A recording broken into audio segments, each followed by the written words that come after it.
Sheikh Abdul Hakim, a frequent speaker at MCMC, said something very profound. He said, I've been to hundreds of masajid all over the country, and whenever I've seen people raise their hands in response to an appeal, there's always this big smile on their face. Subhanallah, just let that sink in. It's like, imagine if someone jumps in a swimming pool. It is 100% guaranteed that this person will get wet. Similarly, once we donate for the sake of Allah, it's like jumping in a pool filled with happiness. You are guaranteed to be drenched in happiness. Brothers and sisters, we are reaching out to you with an urgent appeal regarding MCMC operations. There has been no Jummah collection for almost 2 months now, and now with the masjid closed during Ramadan, it is indeed a huge financial burden.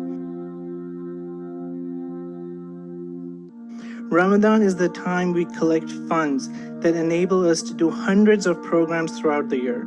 We collect funds to improve our security, to improve the overall facility, and to do outreach work throughout the year. Times are tough, and no doubt there are hundreds of good causes to donate, but upkeeping your home has to be the #1 priority. If MCMC is where you pray your daily prayers, if this is the place where you pray Jummah, Taraweeh, Eid, if this is the place where your kids learn about Allah and His Messenger, then this is your home. This is your primary responsibility to maintain your home. Please visit mcmcnj.org/themasjid and support and upkeep your home. May Allah subhanahu wa ta'ala bless you and your family and fill your heart with happiness.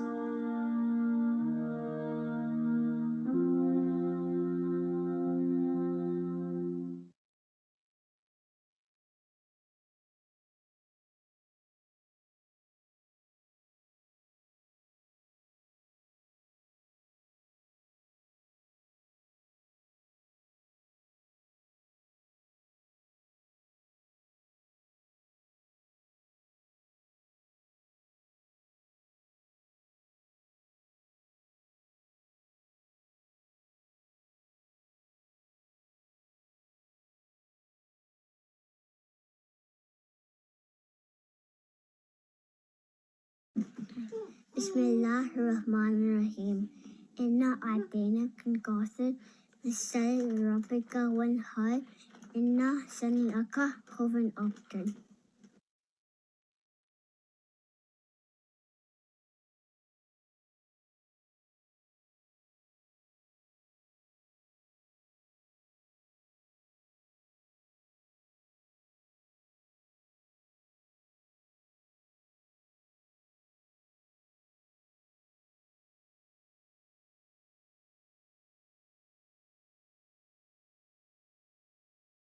Assalamu alaikum, everyone. Welcome back to another session of Ramadan Stars.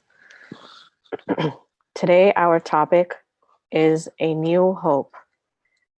And inshallah, you will see what this new hope is for the Muslims of Makkah. Before we get into the topic, I just wanted to review yesterday's topic of Al-Aqaba, the pledge that 2 tribes of Medina had taken, Al-Aus and Al-Khazraj. And after they had taken this pledge with the Prophet, they came back to Makkah with a lot more followers and to meet the Prophet. And this time they asked the Prophet if there is something else that they could do. And the Prophet ﷺ asked them, would you protect me as if you would protect yourself or your family, your women, your children? And they said, yes, of course we would, protect you. And he said, if you do that, then paradise is in store for you. Now you can go on YouTube, and I have a question for you. Do you remember how they responded? These new Muslims from Medina, how did they respond when the Prophet gave them this second pledge of protecting him and the other Muslims? How do you think they felt? What was their response to this? Now you can go on YouTube and you can put in your answer. And I have with me a guest today, Anisa, what do you think how did they respond, and how did they feel when the prophet gave them this new duty, this new task of protection? They accept their condition and they feel happy about it. Okay, and um I believe it's Zainab and Anam, brother Afif's daughters. They're writing a message as well.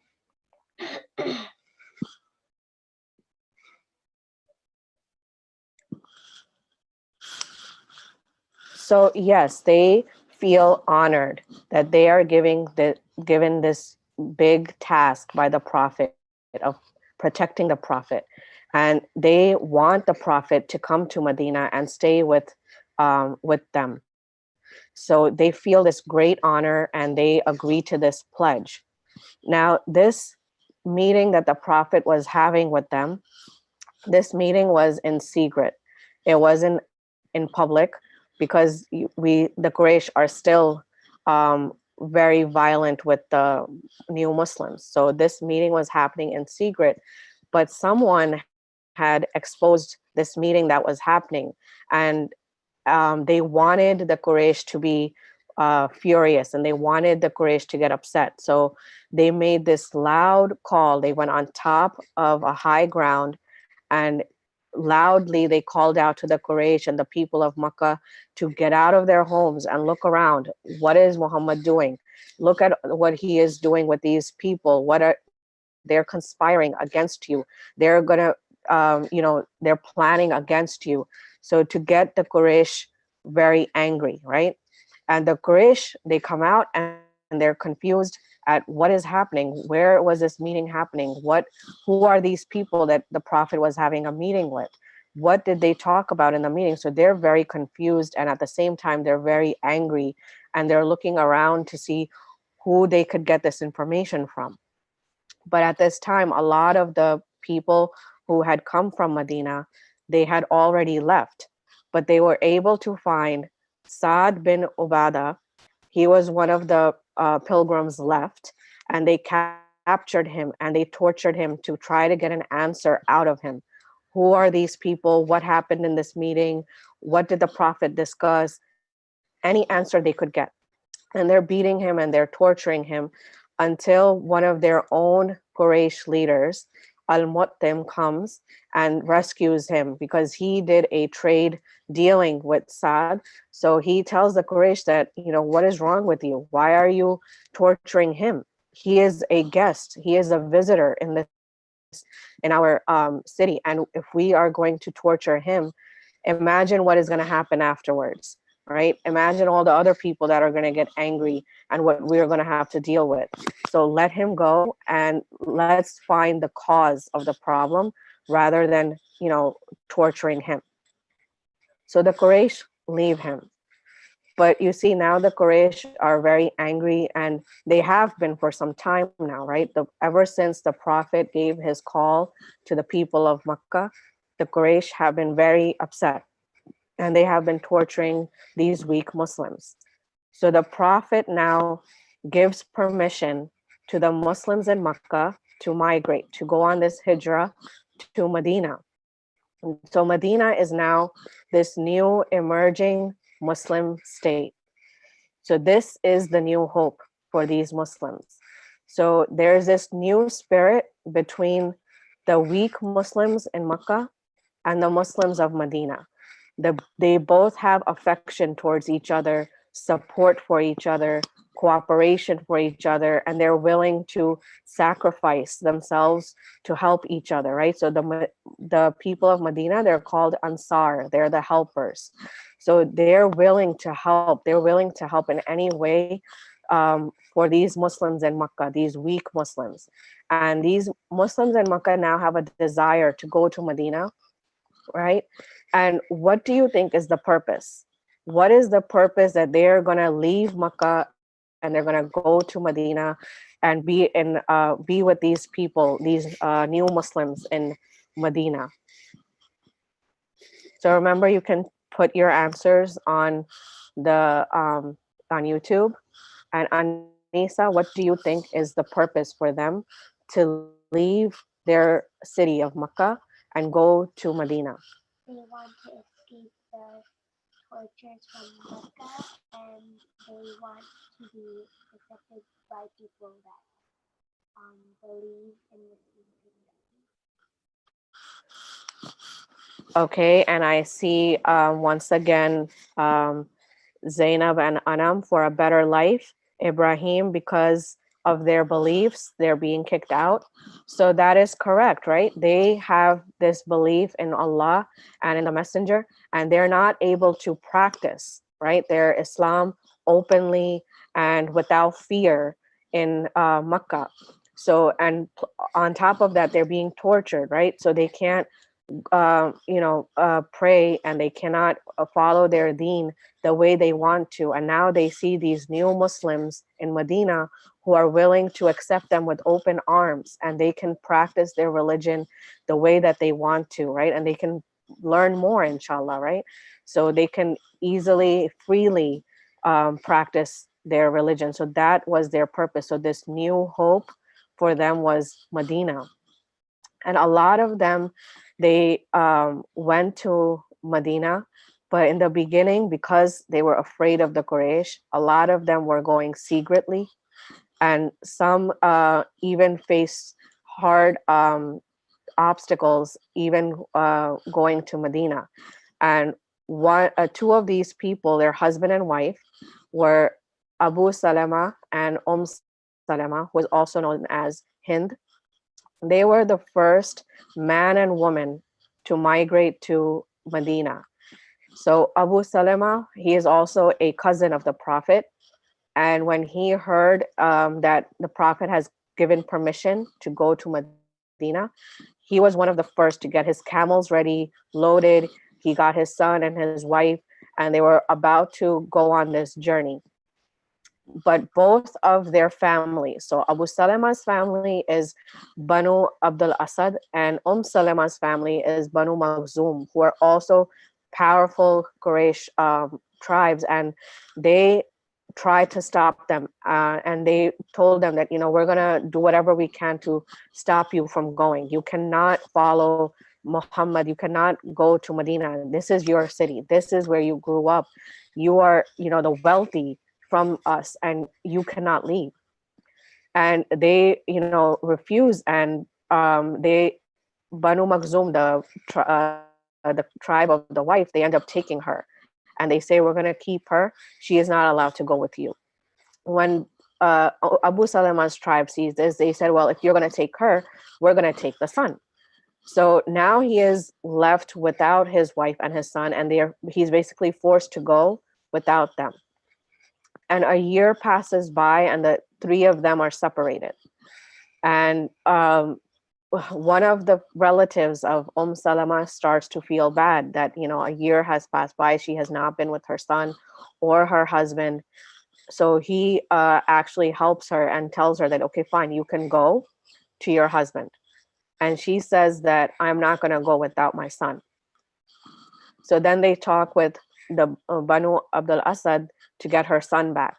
And because now a year has passed by, they no longer, have that anger inside of them anymore. They let him go too. And so she is now leaving with no help. She's by herself. It's just her and her son, and they're going to Medina. And Medina is not a city that is close by. It's pretty far. And, they have to ride on the camels. They have to go through the desert. So she's going on this journey by herself. And she stops in the middle, and she meets Usman bin Talha.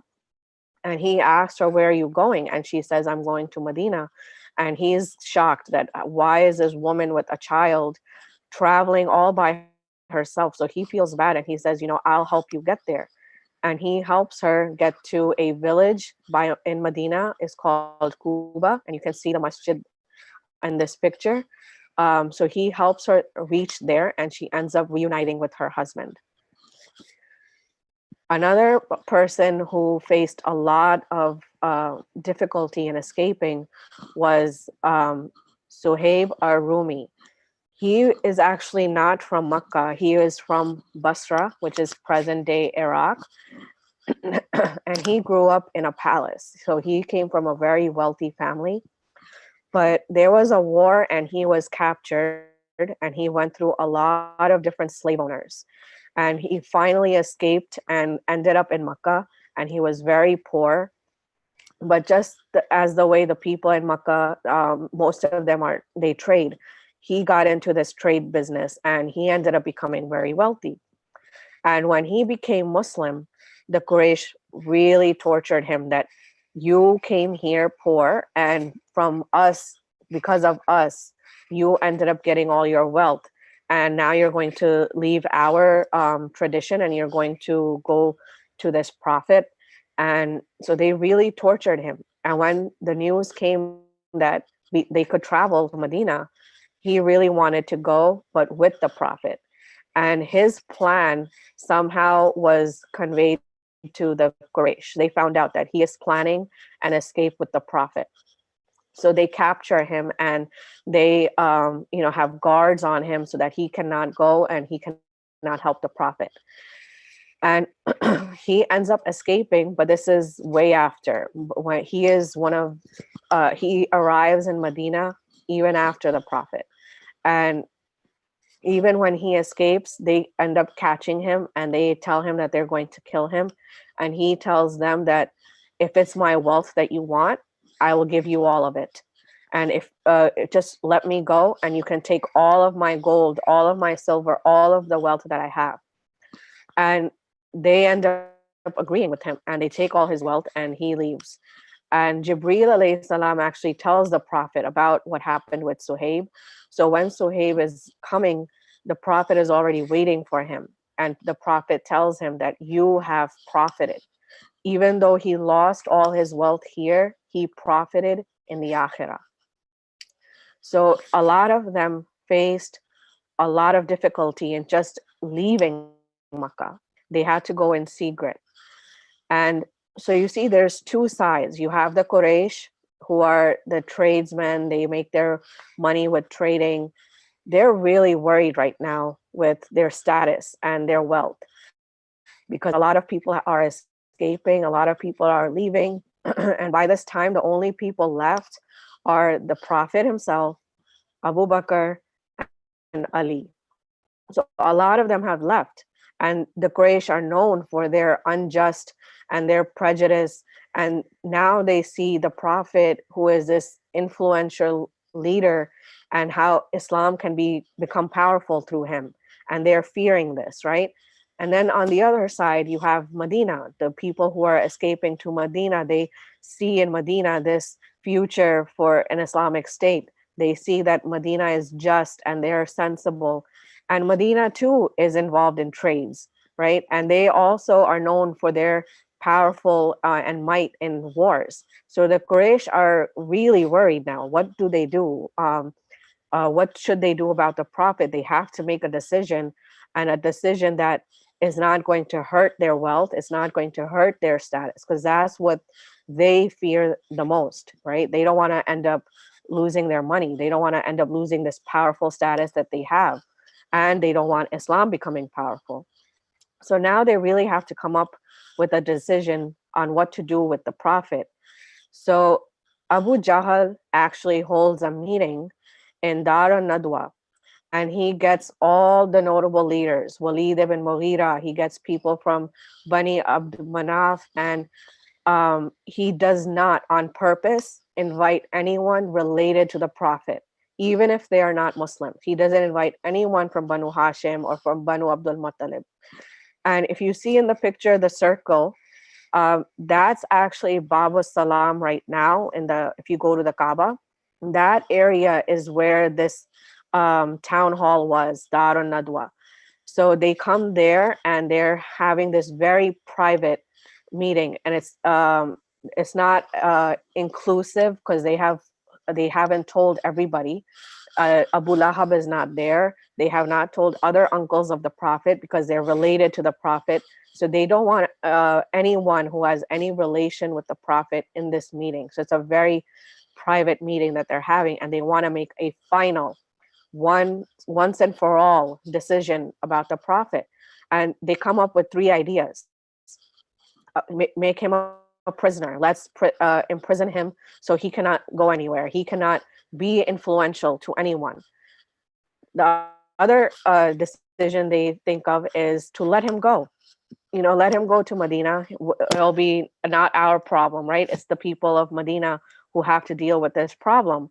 But then some of them, they say that if we let him go, what if he comes back to fight us, right? He will now have Medina on his side. What if he comes and he fights us because he wants to avenge us for all that we have done? And then other decision they come up with is killing him. So which one do you think they're going to go with? Are they going to make him a captive? They're going to make him a prisoner? Are they going to let him go so it's not their problem to deal with? Or will they find somebody to, kill him? I think we will kill him. So Anisa says that they will kill him. Adila says they will let him go. Okay, let's see anybody else. Isa, Zainab, Ibrahim.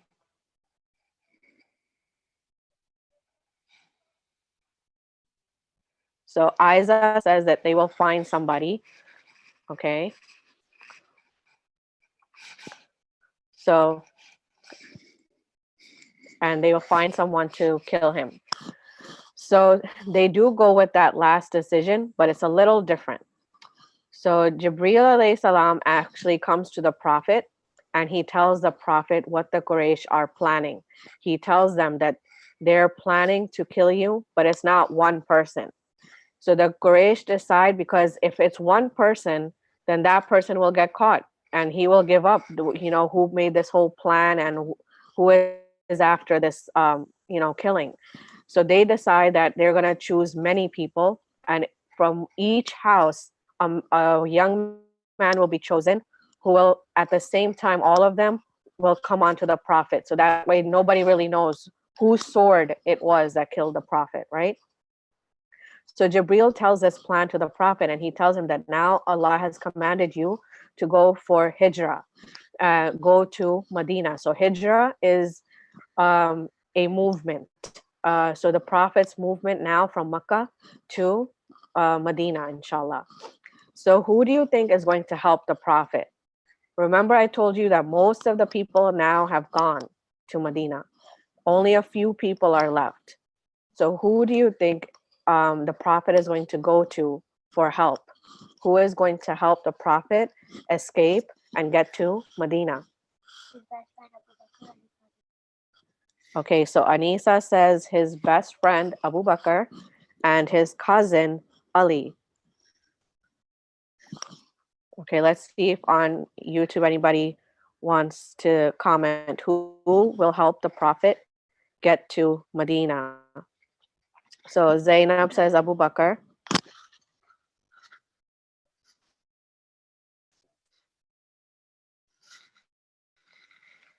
And she says Ali as well. So that's right. Abu Bakr and Ali both helped the Prophet. So the Prophet actually goes to Abu Bakr's house first. And when he is there, Abu Bakr is actually with his daughters, Aisha radiallahu anh and Asma radiallahu anh. And the Prophet comes at a time that Abu Bakr knows that something important, the Prophet is coming to tell me. And when the Prophet comes, he says that, I have something very important to tell you. If there's anybody with you, tell them to leave. And Abu Bakr says to the Prophet that I'm only with Aisha and Asma, my two young daughters. You are safe. You don't have to worry. You can come and you can tell us what it is that is very important. And so the Prophet tells him that he is now going to be going to Medina, and he wants Abu Bakr to accompany him. And subhanallah, Abu Bakr says to the Prophet that I was already preparing. I have 2 camels ready for both of us to go to Medina. So even before the Prophet came to Abu Bakr had already began the preparations. So you see what a best friend he is, that he knows that something is going to be coming up. I need to be ready, and not just be ready for myself, but he had a camel ready for the prophet. Now, the Abu Jahl and his the other leaders of the Quraysh, they have now surrounded the house of the prophet. They have 11 men guarding the prophet's house, and they have assassins on different posts. They're waiting for any minute for the prophet to come out of the house, and that they can, just take him. They know that he's going to leave the house because he always leaves to go pray.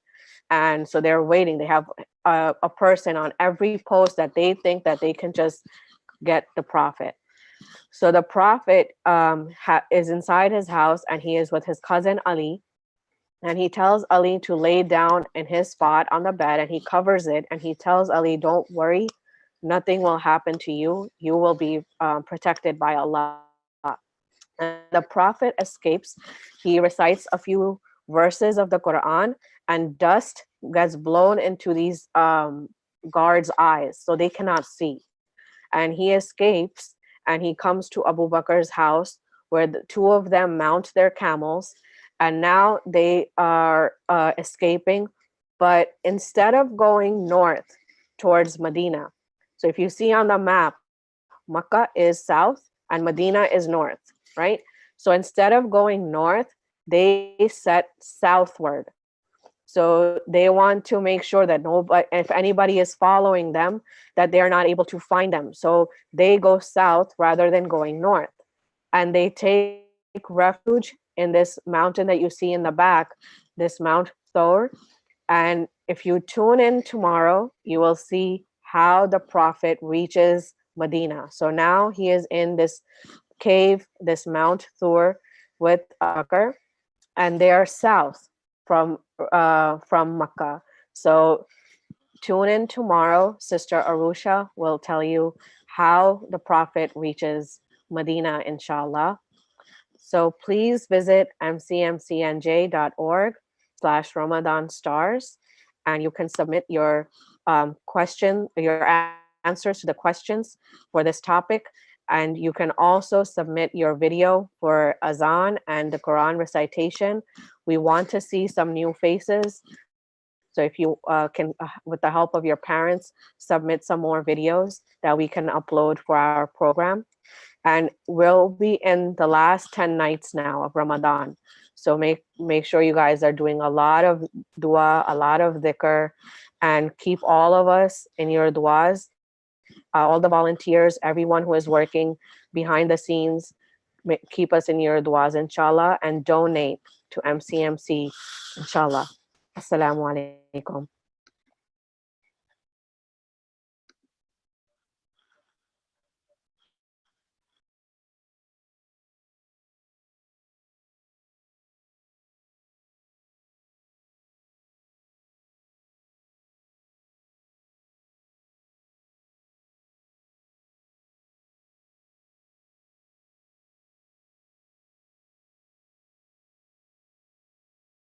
الله أكبر الله أكبر الله أكبر الله أكبر أشهد أن لا إله إلا الله أشهد أن لا إله إلا الله أشهد أن محمد رسول الله أشهد أن محمد رسول الله حي